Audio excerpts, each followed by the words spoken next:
Welcome everybody to the end of Java 1. I hope you had a good time. Who had a good time today and the other days? Yeah. Yes? Nice. Okay. That is great to hear. There have been about 70 sessions, I think, with tons of technical content. And I'm sure one or the other person around here had a question, and you probably asked the speaker, and sometimes the speaker has to say something like, I don't know, ask the guys at Oracle.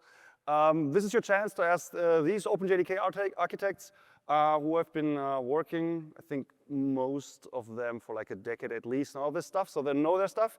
Technical experts, it's mostly about technical questions, right? So prioritize those. The process will be that if you have a question, you raise your hand, and maybe you stand up if I don't quite see you, and then somebody, once I point at you, somebody with a microphone will come to you. Then you'll ask your question, one of these guys will take their answer, and if the question was good enough, and they'll be the judge of that, you get a t-shirt. So once you answered your question, or once you answered their question, you have to let me know whether it was good enough for a t-shirt. Was it a t-shirt worthy question? Yeah, exactly. We go through the Roman thumbs up and down. And then some of my colleagues over there will bring you the shirt. So that's the general gist of this. Did I forget anything? Oh, right, I want to introduce these folks more details. So next to me is Ron Pressler, Paul Sandoz, Brian Goetz, Mark Reinhold and Heidinga, Viktor Klang, Gary Frost, and Alex Buckley, and a microphone for John Rose. We really hope he shows up. But I hear that Brian, Mark, and John haven't been on stage together in a long time, and maybe John just doesn't want to let it happen. That's why he's hiding. Okay, with all of that said, I hope somebody has some question prepared, otherwise there would be a lengthy, awkward silence. So there's one right here. There you go. All right, with the single file script like Java, what will take us to get rid of semicolon? To get rid of what? Semicolon. To get rid of semicolons. That's definitely not a t-shirt worthy question. Wow, Brian starting off to a bad start. Yeah. It's just a loser. The amount of work and disruption it's just not worth it. It's not. There's so many more things that we could spend our time working on that are much higher leverage. So, yeah, don't see it. Okay, who's up next? Oh, there's one over there. I have a question. Sorry. Let's go over there, and then we switch over there. Take your cues from me, please. That's fine, Julian. Just let's start there. Sure, absolutely. So it's been about 10 years now with Valhalla, and I'm thinking maybe 1 or 2 years. Yes, Brian, 1 or 2 more years, we might have some JEPs coming through the pipeline. Have you given thought to what's next after the big refactor? So implicitly, the question is Valhalla when, which is a fair question. And sort of more explicitly, it's and what's coming after that when? What's the when after the when? So, you know, the story on Valhalla is actually, from our perspective, looking quite good. We've identified what we think the first 4 JEPs are. For the first JEP, JEP 401, we've basically scoped it down to the absolute minimum thing that we could deliver, and the spec has been stable for over a year now, and we're largely just polishing the implementation. The implementation we have is the result of many years of prototyping that took, winding turns through various ideas. And so there's actually a lot of code to be removed from the prototype in order to make it product worthy. And that's largely what we're working on. So, we sort of feel like that is coming in on the approach. I'm not going to give you a version number, but it's in the process of, getting ready to release. And it is likely to be a second early access coming in the next month or 2 kind of time frame, and so that's really good. There's three more JEPs in Valhalla that are lined up where we understand what the content is, and we understand how they fit into the picture. So that's going to take some amount of time, not another 10 years, but it's going to take some amount of time after the first one. But that is just scratching the surface, right? There are a large number of things in Valhalla that we would like to be able to think about, what about operator overloading? What about generic specialization? And these are all things that we've been thinking about, talking about for a long time, but have prioritized after the basics. So there's no danger that the Valhalla team will go unemployed anytime soon. But does he get a t-shirt? Oh, totally. Totally t-shirt for Jonathan.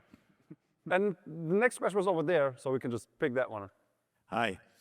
In our project, there's a constant discussion whether or not use Lombok. I don't want to get at that answered, but whether or not you're planning to use some or some of the features within the core. Some of, are you asking, do we plan to use Lombok features in the core? No.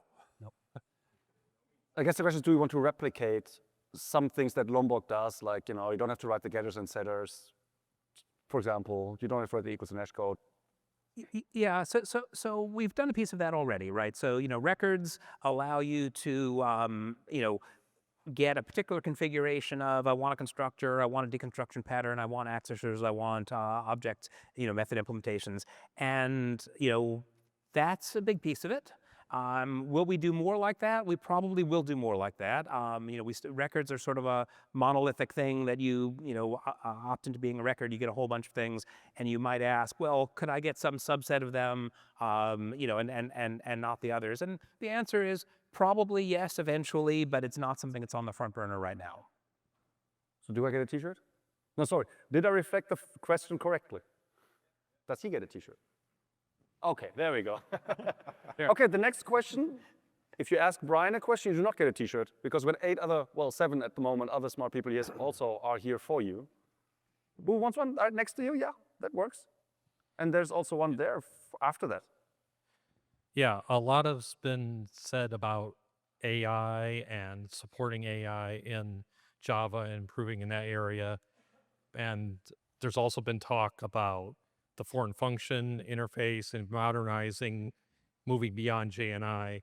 But I'm thinking more specifically about like access to the GPU, doing things where you're doing, cryptography or things beyond AI where you want direct hardware access and, stuff that NVIDIA does with CUDA and things like that. Is there a look toward the future to making Java a better language to support really reaching into that powerful hardware and making use of that? I mean, beyond just the JEPs and things for foreign function API. Do you know that guy, Gary? No. Did you pay him to be you up with that great question? Take my money. Okay, I'll fill the beginning of this. I think we are definitely looking at GPUs. We have a project called Babylon, which is an incubator. We're trying to get into incubator mode at the moment, and it is leading us towards GPU acceleration. That's the main thing that I'm interested in. Is I've been trying to get this working for 10 years or so, and we have all of the bits in place now. The frustrations in the past is we had to deal with JNI, and we didn't have a good way of expressing off-heap data.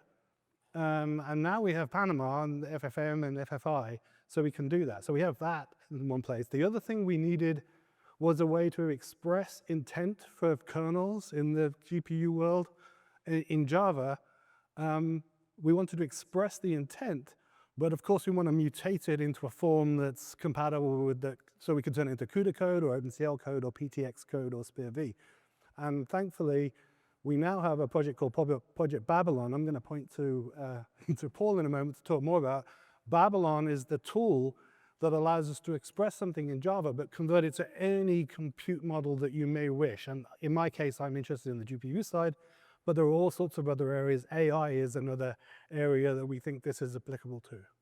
Yeah, Paul, you want to take I'd just like to say, I think Gary might have nailed the way to do this properly on the Java platform, but as a Java library that leverages technologies within the platform today or tomorrow, that's the key thing we're doing. We're trying to provide stuff in the platform to provide you, the advanced library developer, to build these powerful solutions on top. But also what Gary's doing in his hat, he's actually feeding back and saying, oh, this doesn't quite work. Can we improve it? So we're getting a nice feedback loop to make these even better so that you can utilize them for yourselves. Okay, I think you got two of you to answer. Yeah. So that's a t-shirt word. Who's next? You can throw two I think t-shirts in somebody parallel. back there who already, yes. Oh, sorry, yes, we go with you. I saw you. We go with you first, since, sorry, my arm is skewed. Once the virtual thread structured test scoped values kind of stabilizes, what is next for Loom?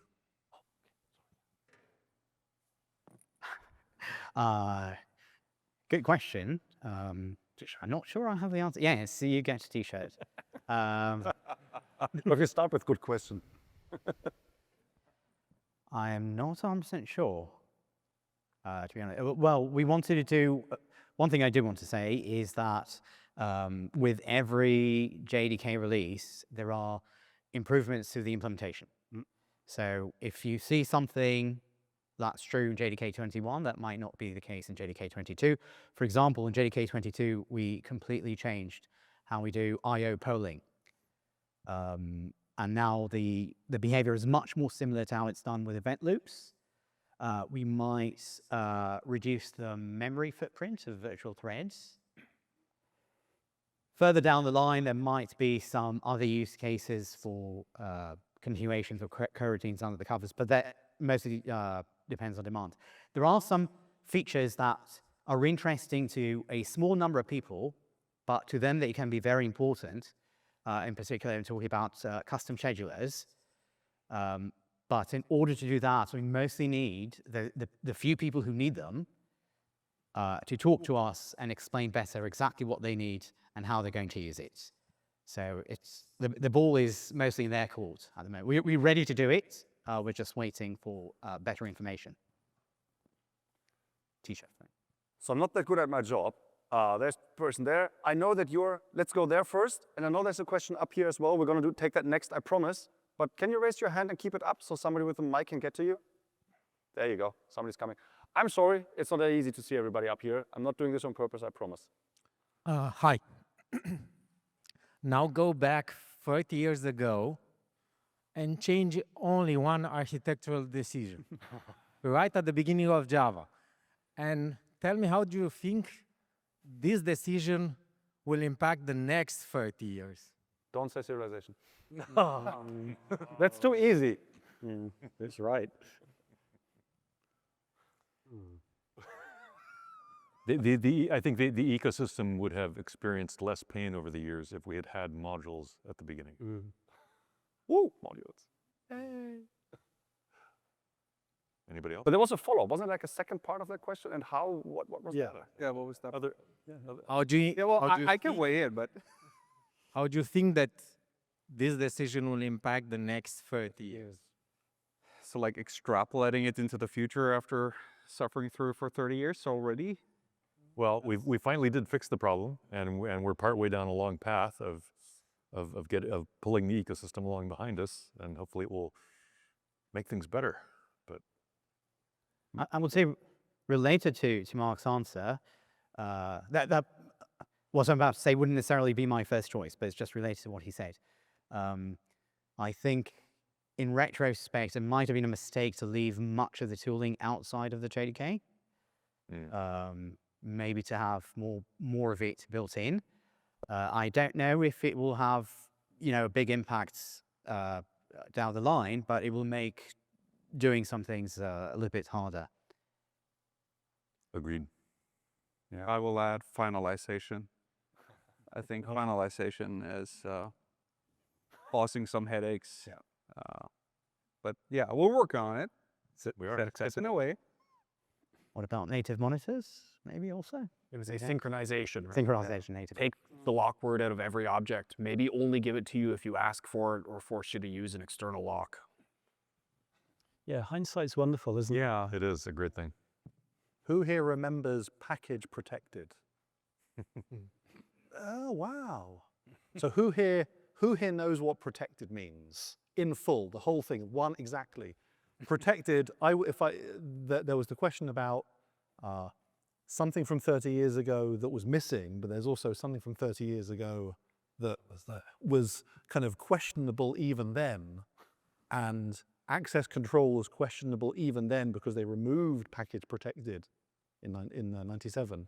So I have a thing about protected being way more complicated for what it gives you than like package and public, package, and private, which are nice and easy and everyone understands them, but only one person in this room, maybe two, understand.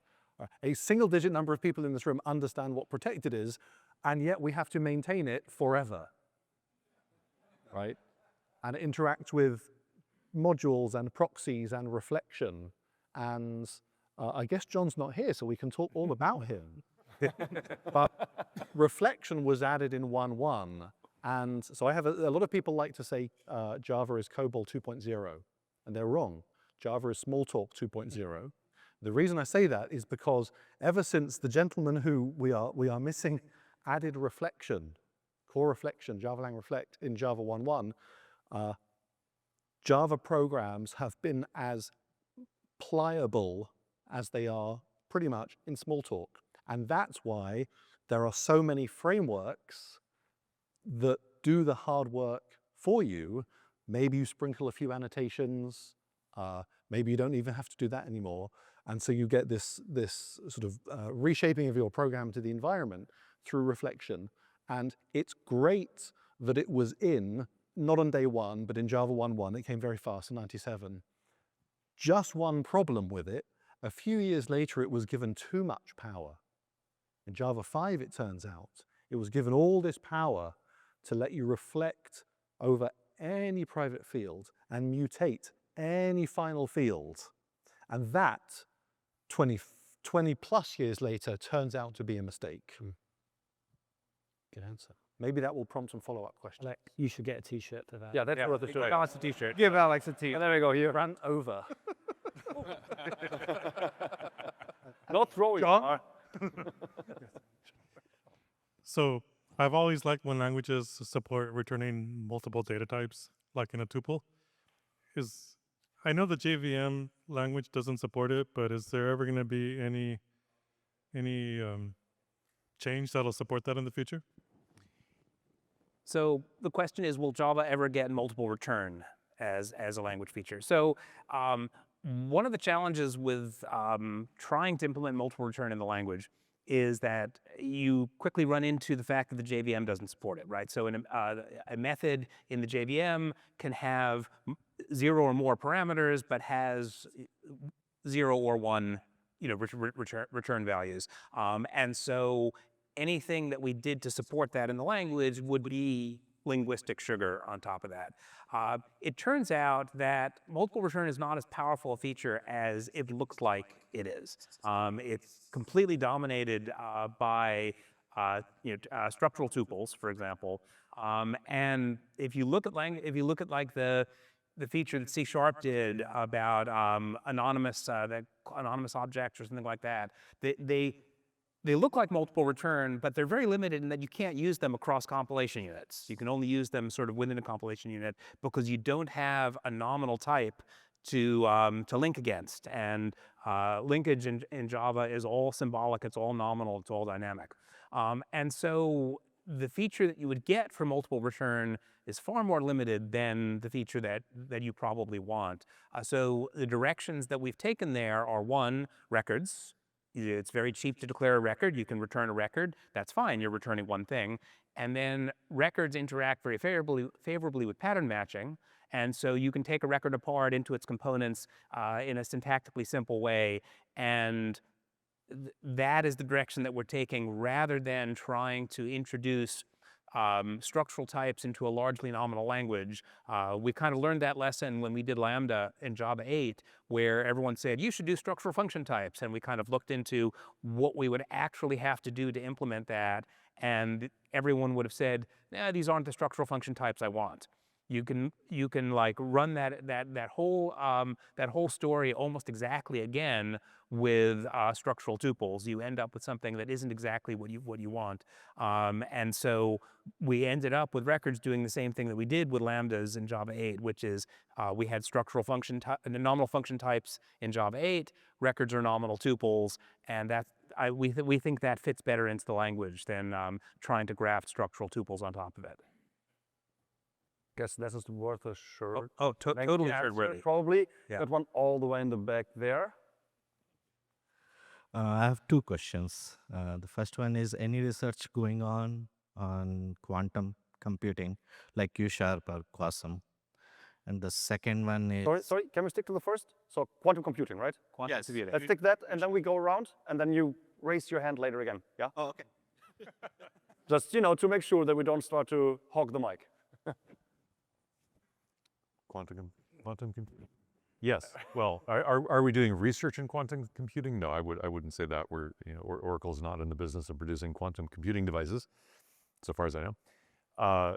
We are, and have been for a while, making sure we're doing the work necessary to establish a firm foundation for post-quantum cryptography in the Java platform. We started back in JDK 21.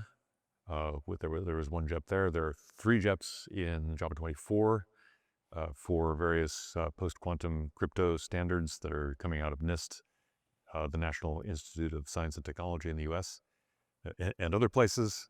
So yes, we are actively working on it. We are taking the threat of post-quantum crypto seriously and hope to have the Java platform at the leading edge if and when that time ever comes. Okay, thanks. Sure? Sure. Okay. Mark's like non-committal. We had one up here. Thank you. I think at the conference there's been a lot of excitement around ZGC and a lot of good results out of there, which brings 2 related questions to mind. What does the future look like for G1? Is that still something that's going to be pushed ahead?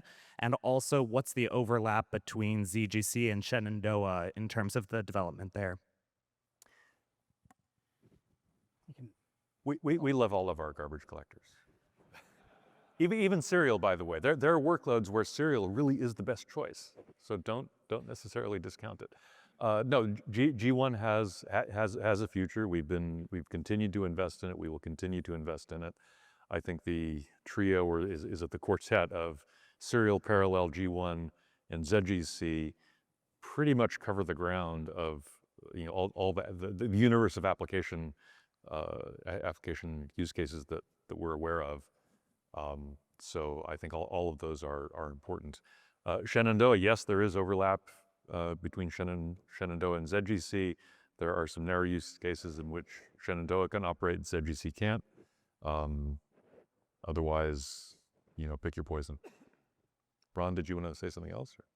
No, just maybe you should watch Stefan Johansson's talk from today. Rewatch it later. Yep. He explains all that. There's definitely a feature for G1. Yep. There have been major improvements over the past few releases, and more improvements are planned. Yeah, I had a number on that in the keynote on Tuesday. Was it the latency or the throughput? One of those statistics for spec JBB 15 on G1 is 90% better than it was in JDK 8. So. Okay, sure. And there's a question. And okay, we have somebody waving all the way back there, so let's go there next. Yeah, so this is Brett Shelley, and I have a devil's advocate question. But first, I say I've loved Java since I saw it in an AWT app in 1998, sitting in a hotel in Munich. Anyways, so the Python question. That community is growing, and it competes with Java as a framework, and in so many different ways. And so there are lots of fanatics. I have one on my team. And so my question regarding this, and Java, as we've seen in a couple of these classes, that it is trying its best to simplify. But my question is there a formal process to benchmark the advantages of Python and kind of bring them, some of the pros into the Java language, or is that kind of just organically happening? Is there a formal process? Do we have? So somebody benchmarking, looking at, say, Python and saying, hey, there's 25 different elements of the language, and I'm no Python expert, so I can't put together a great example, but somebody saying, of all these things, how are we responding? They're the competition. Is there happening? You guys are simplifying. I'm just wondering if it's just an organic process, the response to having languages much simpler. Does that make sense? Well, Brian can say what he thinks in a moment. I think it's very hard to compare languages on a point-by-point basis, saying, okay, we've got these 25 features in Java, and these 27 features in Python, and which one matches to which, and that just seems like an exercise bound to fail. I think our Our efforts That's to an answer. simplify Java are certainly inspired by other languages. We spend a fair bit of time looking at other languages and learning from them. Sometimes we like to say that one of Java's great strengths is its last mover advantage, right? We don't, Java didn't have emotional types early, doesn't yet, eventually will in Valhalla. There are lots of things that other languages do first, and we are happy to watch them do their experiments, see how things work out, learn what lessons we can, and maybe we selectively sediment things into Java over time. So, are we inspired by Python? Sure. Are we going to, do a big matrix of feature comparisons to figure out what direction Java should go in? No, that's not going to be very effective. All right, thank you. And I'll just add, there's never going to be a perfect universal programming language. People have personal preferences, and that's valid. And different programmers write different kinds of programs, and different programming languages are more or less suited to different kinds of programs. So, we're always looking at what do people like about this language or that language or the other language, but it's not so much that we're looking at the TIOBE rankings, because those are relatively meaningless, and saying, oh, Python gained 6 points this month, we better do something about that. It's not how we make decisions, right? We look at what are the pain points that developers are experiencing, what can we do to make it better, what can we borrow from successful experiments in other language communities, and we try to prioritize, the things that are going to deliver the most, most value to the most programmers. And so it's just an organic process. It's not a formal, put together a checkbox ranking and say we better do 3 of these checkboxes in the next 2 years. It's not how it works. You've got to get rid of those semicolons, man. Yeah. I am quite struck by the fact that your question about semicolons, your question about multiple return values, and the inevitable question that's going to come up in a minute about string templates, those are all... It is now. Yes. And we'll ask Thanks, Alex. Thanks, Alex. Thanks. You've got to put out the questions you want to be asked. Those happen to be the language conveniences in Python that I would sort of think of the most. I would think of as being the most attractive to someone writing a Python script to do machine learning. That Python script is going down very fast to a C++ library, and we can all talk about FFM for that. But I'm struck by how I suspect you have Python people on your team, or you've been looking around and you have the same thing, and there's kind of this undercurrent of the surface syntax of the language, even if it's a very high quality language, like only the most convenient guy wins, and a lot of people would name Python for that. I will observe that before Java 8 came out, there were endless comparisons of clunky old Java with its inner classes to basically every other language. JavaScript, Scala, Groovy, pre-Kotlin, or they would have compared to Kotlin. And I used to look at those comparisons of sort of the code in Java and the code in the other language and think, just wait till lambdas get here. And if you avoid, 3 pages of imports, I always thought that was kind of cheating to do 3 pages of single type import. The core of the code in modern Java and the core of the code in modern JavaScript or TypeScript or Kotlin is basically the same length for an awful lot of tasks, semicolons or not.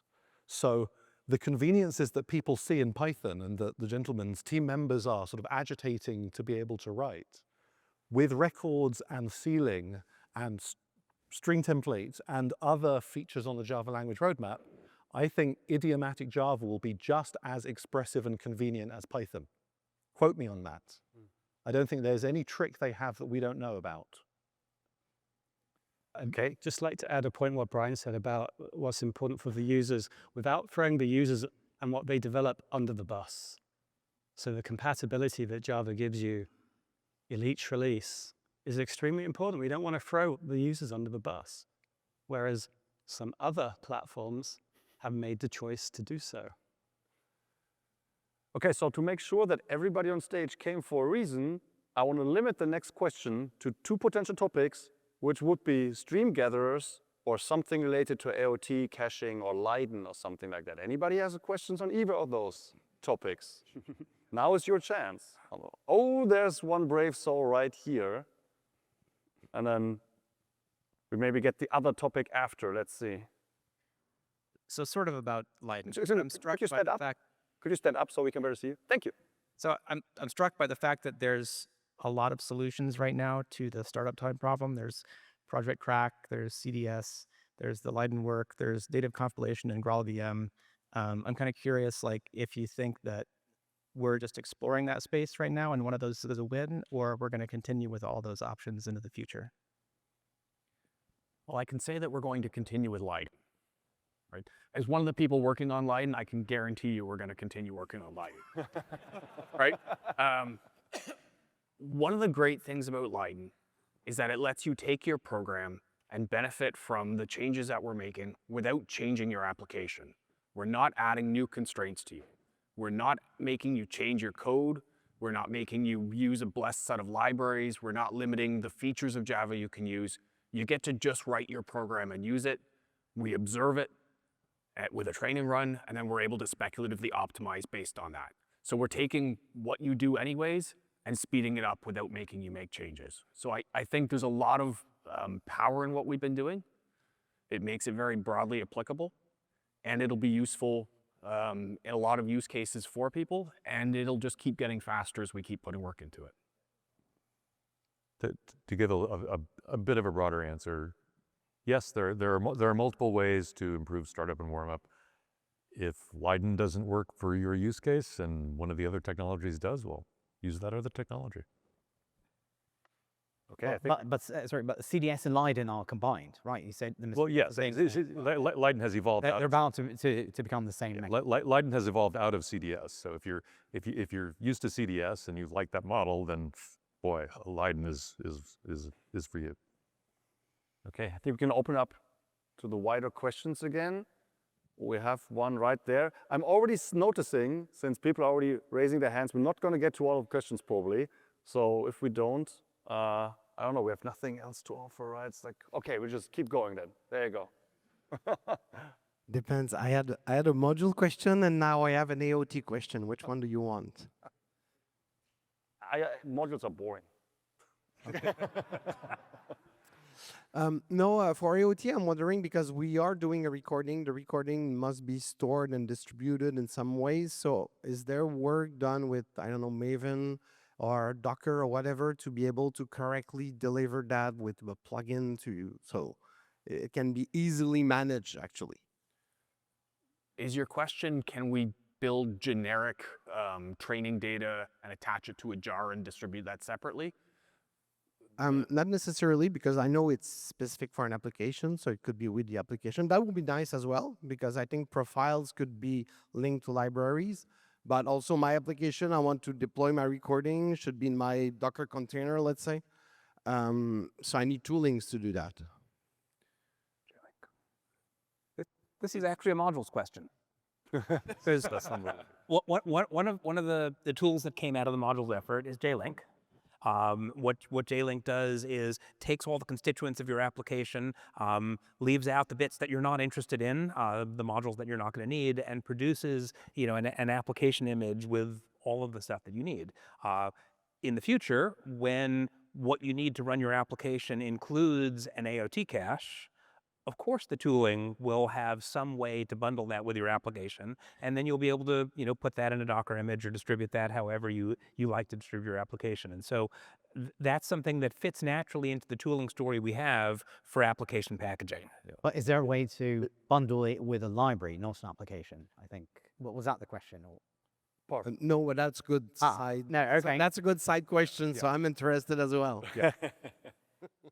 Well, so it will still be the case, however, that the AOT cache that you generate is almost certainly going to be highly specific to the processor that you generated it on, right? If you've got, the Intel XYZ processor with the ABC 512 extensions or whatever, it could have instructions in it that use those extensions. You deploy that on another process, on some other processor, whether it's from Intel, AMD, whatever, might not work, in which case the whole system will fall back. It'll just be slower, which would be unpleasant. So if you're deploying to a rich cloud environment with multiple different kinds of processors, yeah, you may have to set up a CI system that generates multiple images from the same AOT configuration profile and delivers them appropriately to their destinations. Okay. Thanks. Good. There was one right in front here, I think. I saw some people raise their hand for a second time. I'm not sure we're going to get around to that. I'm sorry. But yes, go ahead. Okay, yeah, so a follow on to the question about the Python. So one of the reasons it's popular is the ecosystem. There's a lot of libraries, NumPy, SciPy, matrix manipulation. Are those building libraries like that in Java? Is that like outside your purview? Are you going to leave that for the Apaches and the Eclipses, or is that something we might fold into the JDK? That is not something you will find in the JDK, right? So our general approach is we like to spend our time working on things in Java, in the JDK, that can only be done in the platform, right? Plus a certain amount of what the Python community calls batteries included, right? The JDK out of the box, you should be able to use it to solve, to do basic things. For example, you should be able to parse a JSON document. Oh, wait, oh, you can't. Yeah, we're working on that. But you know, the equivalent from 20 years ago is you should be able to parse an XML document. And look, well, yes, you can, right? So you can do an awful lot of stuff just with a bare JDK. But you know, will there ever be a NumPy equivalent in the JDK? No, that would be almost like putting enterprise Java beans in it. Oh, never mind.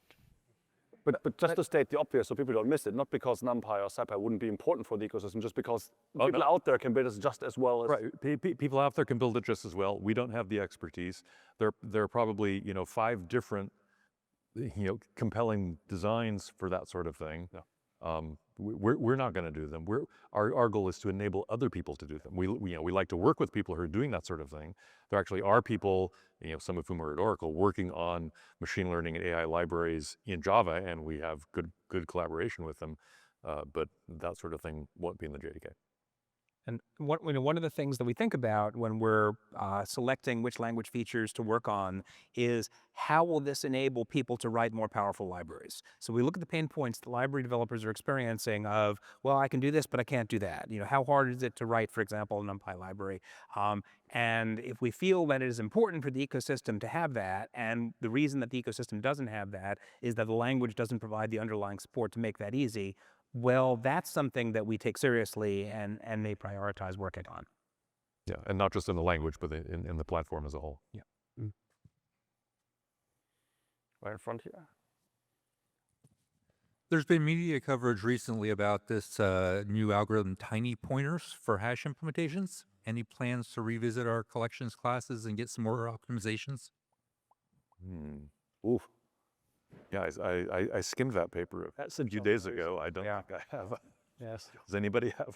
John, Victor, you didn't have to say so much yet. Maybe I was just going to say John is the one. Oh yeah, John is our local expert on that. Unfortunately, couldn't make it. Yeah. So it looks like. No, it's really interesting work. But maybe. Maybe we'll soon now look at it. I mean, it's not as if this is batches included hash. There's things in the platform we need to have like a hash map and so forth like that. But you can write your own hash map outside. So if someone wants to experiment with tiny pointer hash maps outside and inform what we might do, that's a great thing to think about. Yep, contributions welcome. Okay, yeah, back there in the center. Among those that I've spoken with who have been doing work with binary data and cryptography, one of the common complaints I've heard is, why does Java not have an unsigned byte type? And I've always been kind of curious what the thinking behind that was and whether there's ever thought of changing that. So there's an old story. If James were here, he could tell this story, but he's not, so I will. So James Gosling was struggling with whether Oak at the time should have unsigned numerical types or not. So he came up with a few code examples, in particular numerical expressions that mixed signed and unsigned types, and he walked through the hallways at at first person it was then called, not JavaSoft, wrote them on people's whiteboards and asked them, what's the value of that expression? And he pretty much got different answers from everybody. And from this he concluded that unsigned types were not a good thing to have. And that's why Java does not have unsigned types, except it does have the character type, which is unsigned.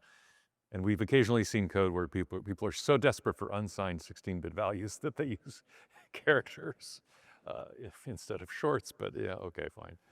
I have to say, as someone who programs in C++ when I work in hotspots, I wish C++ didn't have unsigned types. So, you know, it depends. The problem, you replace one class of problems with another, and I think that having unsigned types introduces more problems than it solves. But maybe with Valhalla we can have some programmable things.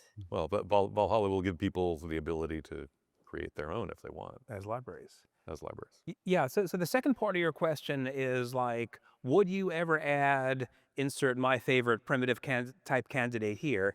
And, you know, over the years there have been many such types suggested, and, you know, there are a number of structural problems for adding new primitive types to the language that go all the way up and down the stack. And so the cost of adding a 9th primitive type is just crushing. And so that was one of the motivations for why we got started on Project Valhalla, so inspired by Guy Steele's, you know, paper from, was it the 2006 Growing a Language? 2006, yeah. Which is, these things should be implementable as libraries. They shouldn't be 8 magic blessed types that the Java masters pass down from the mountain through the generations. And that's all of the numeric types that you ever get. You know, we should be able to write these things as libraries. And you know, if one team wants to use IEEE, you know, 16-bit floats, and another team wants to use B floats that has more exponent bits and fewer mantissa bits, you shouldn't have to make that either or choice. And so a lot of the work that's gone into Project Valhalla has been towards, you know, to Bill's question over here, you know, can I implement that myself so that it doesn't have to be something that is provided by the JDK? Okay. So who is next? Hey, Nikolai, I want to make sure I don't see or look. I have a question. Yes. Where's the fire? The fire. Fireside chat. Fireside chat. Oh, fireside. I wasn't aware I should make. Fire. Sorry. Go ahead. Up there, can we get a fire on the big? No, probably not. The answer is probably no. Probably customer first. Okay, I saw a few raised hands here. I want to make sure that I don't overlook somebody in the. Okay, let's go first. Robert, let's go front to center in the middle column. Yes, let's start there. So I think records are great in reducing boilerplate from the code basis, but one of the things that's missing is actually reconstruction, or this ability to drive new record instances out of existing instances. And I feel like we were talking about that or hearing about that a whole lot more last year or maybe prior to that. I didn't really see that on many slides this conference, and I'm wondering, is there a roadblock that we've hit, or is it still on the horizon? Before we go to the answer, that's my fault. Because you published a JEP that was so enticing that I immediately talked to everybody about it, and then nothing happened. So the question is, I saw this great JEP about with expressions, and I really want it. And then Nikolai talked about it endlessly, and like made me think that I was getting it soon. And then like, wait, I stopped talking about it. I didn't make people think they would get it soon. Okay. Well, anyway. Don't get me. So what gives? So okay, so there's two questions there. One is, you know, are we going to get this soon, or is there some reason why it's been backburnered? It has not been backburnered for any serious technical reason. It's been backburnered largely because there's other more pressing things that we think we should deliver, and also that we wanted to explore the question of what's our path to getting to this for arbitrary classes, not just records, right? Because records have a lot of goodies that out of the box, and right now there's some things you can do with records that you can't do with classes, but we want to make sure that in the fullness of time, all the things that you get from records you could get somewhat more verbosely with classes. And we want to make sure we have our story aligned for when we eventually enable this for classes, you know, will it work just like records? But this is also a question about the balance of when do we talk about what we're working on, right? And on the one hand, it's very tempting to talk about like the cool ideas that we have, but it also, we risk sending mixed messages about, oh, this is the thing that's coming next, and people get disappointed. And it's a constant trade-off, right? Because we may have thought it was a little closer than it was. We may have gotten more excited about it than perhaps we should have, but it's not something we've abandoned. It's just, it's on the roadmap, and there's a big roadmap. Big round of applause for John Rose, who tries to sneak onto the stage. This is where all the cool kids are. Yeah, exactly. Thank you for showing up. Thank you for being here. Now John will answer all the questions that we said if John were here, he can answer that. But also, is that now the time that I can point out that I hear that, when was the last time you three were on stage in a session like this? Brian, Mark? The three of us? Oh. It's a good long time. Really? JVMLS maybe. JavaOne. Yeah. Well, there was a JavaOne in 2015, 14. So it is a special event, huh? Not just any old conference with a, I mean, I see down there a lot of people working on this stuff that usually sit up here, but we got so much, could just endlessly extend this, this row of chairs. Okay, so clearly if you have a question to John Rose, that's basically, why does my bytecode do this and not that? That would be probably a good question. Feel free. Other than that, I think we answered that one, and I know that people behind that answer, like right there. And we're gonna go to the back. Yes, that's gonna be next, I promise. I know you don't have a crystal ball or anything. We have a crystal though, is she here? But is there anything you're working on today that you fear might become a Footgun 30 years from now, just like how deep reflection and stuff might have been, you know, amazing at the time, but then turned into something that was awful for you anyways? We're afraid of that for everything. Yeah, I would say that that's like the first thing you think about as you start with something is. For example, continuations. One of the reasons why we didn't expose those is we thought, you know, you get 99% of what you want out of them from virtual threads, and doing the rest might prove risky later on. So it's better to err on the side of caution. Can I talk about the bytecodes for Valhalla, which no longer exist? Yeah. Those would have been a Footgun. Yeah.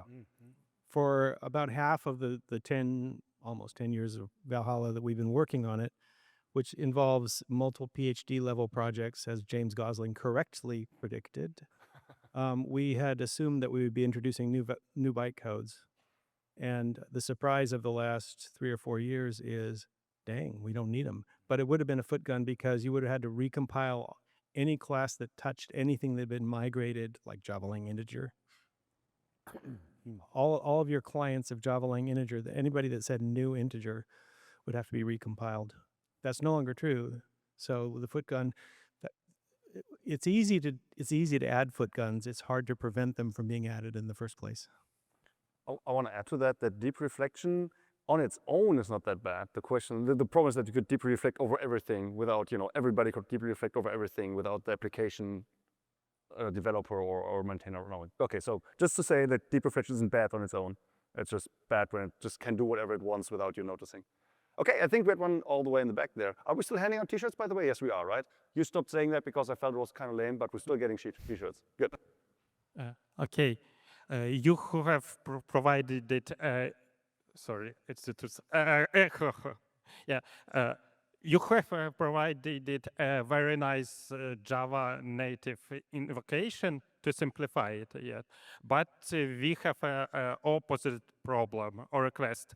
Is it possible to call Java methods or Java libraries from foreign languages? Do you plan to do something in this way? You can already do that with the foreign function to memory API.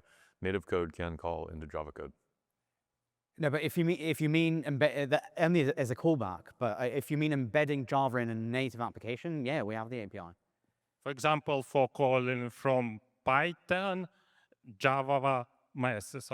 You can do that already. Yeah. The invocation API and then JNI. Yeah. Yeah. Yeah. We've done it from MATLAB too. You can also wrap a Java expression in a Lambda and then surface that Lambda as a function pointer in C. So that's a new capability with the FFM. Yeah. Okay. One more? Can we take one more? Okay, but this better be, well, the answer better be short, so probably the question as well. Last one, who wants the last shirt with the last question? So the people who already raised their hand once, and now have the chance to do it again in a minute. Oh, we got somebody there though. Oh, Mr. Ted Young, if I remember correctly. Do go ahead. So speaking of visibility, so protected was mentioned earlier. Right now, one of the things we have to do to ensure that, for example, I can call from this package to this other package, but I don't want anybody else calling it. And so right now we have to work around that with ArcUnit and run, test ArcUnit test rules to enforce that. Are there any plans in changing any kind of the visibility stuff in the future? Well, you can already control that with qualified exports in modules. At least in some situations, Yeah. that will do it. At the package. At the package level. Yeah. So this is a good example of what Mark was saying about last mover advantage, right? So we looked at the friend feature in C++ and realized that it was not nearly as powerful as people had hoped it would be. It caused many more problems than people hoped it would, and looked at that and said, yeah, that's kind of a loser of a feature. We're not gonna follow in that. But as Mark says, you can do qualified module exports.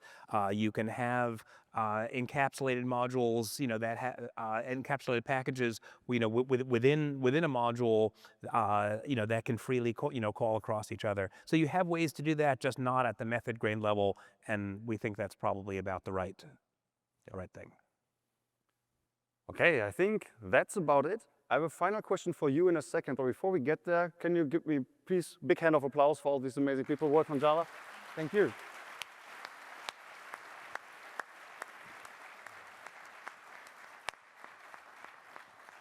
Okay, and the final question I have for you guys, if there's a JavaOne 2026, will you be there?